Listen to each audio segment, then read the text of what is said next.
January 2nd, 1969, learning a new language. On my first full day in Vietnam, I was given the assignment to stay with 3 local Vietnamese as they drove their truck around camp and picked up trash.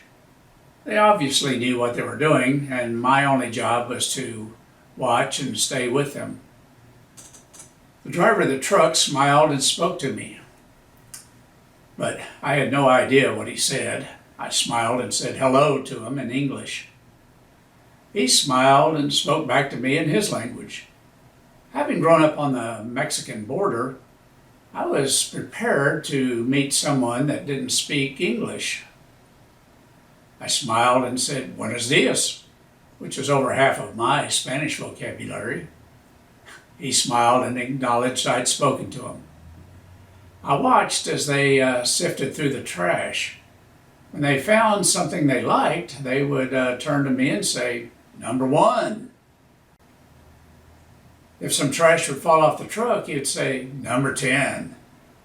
It did not take long to understand that number 1 was yes, true, and good. And number 10 was no, false, and evil. I learned so much about them in just a few hours. A beautiful Vietnamese woman is number 1. A track that will not start is number 10. Cigarettes are number 1. Smelly garbage, number 10.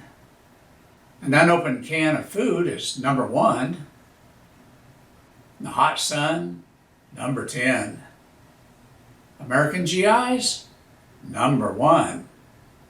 I found we could work together by reducing every issue down to a problem that could be answered with either number 1 or number 10.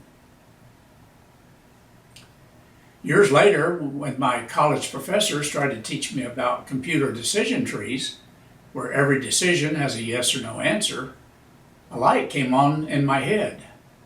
This is what I learned from the trash men in Vietnam. Wow, number 1.